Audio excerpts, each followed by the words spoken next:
So magandang umaga po mga ka-Tom Think Twice. Ngayon po, ito naman yung pinakasimpleng ah, tutorial kung paano natin i-upload ang ating video. So ganito po yon. Nag-upload po ako ng isang video ngayon kasi medyo 4 days na po akong hindi nag-upload. So ito po na naman tayo sa ating channel. So ito po ang i-upload ko, itong video na to.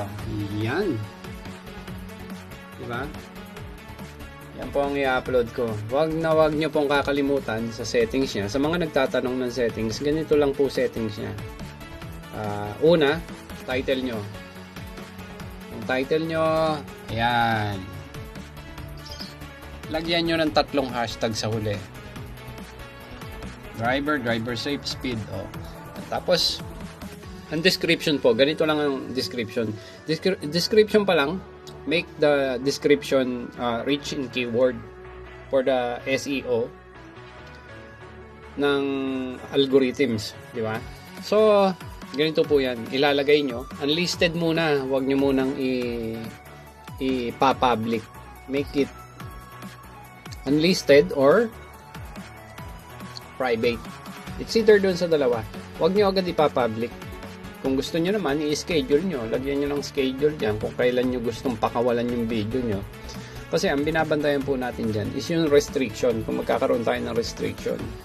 To make it sure na wala tayong restriction, unlisted lang. Makikita nyo naman yan, magpa-pop up yan in a few moments. Minsan, matagal din bago makita yung restriction. Kasi ako po maingat dahil yung ad suitability.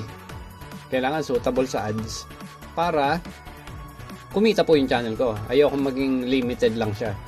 So, ito po, huwag nyo rin kalimutan. Lagyan nyo yung related video kung alin bang video yung ilalagay nyo. Pipili kayo dyan. Click nyo lang yon, tapos pili kayo kung anong video.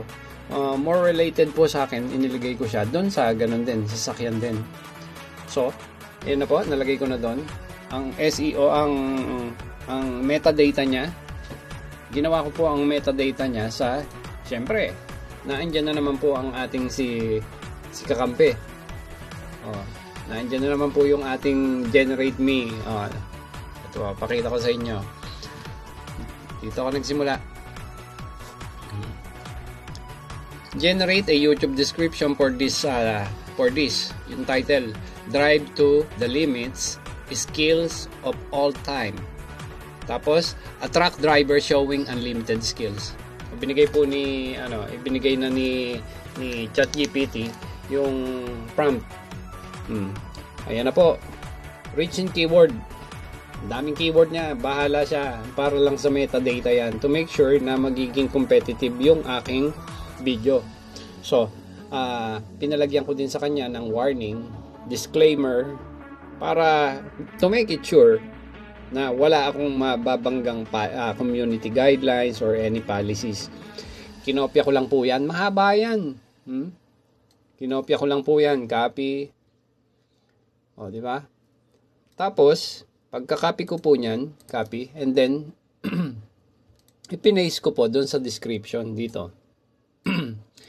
Pero, tandaan nyo, tulad ng lagi kong sinasabi, kung ano yung title nyo, huwag nyo kalimutan to. Kung ano yung title nyo, ilagay nyo doon sa una. Kasi ito po, ang first 2 lines na yan po yung pinaka-importante na nakikita ng ating audience na nababasa.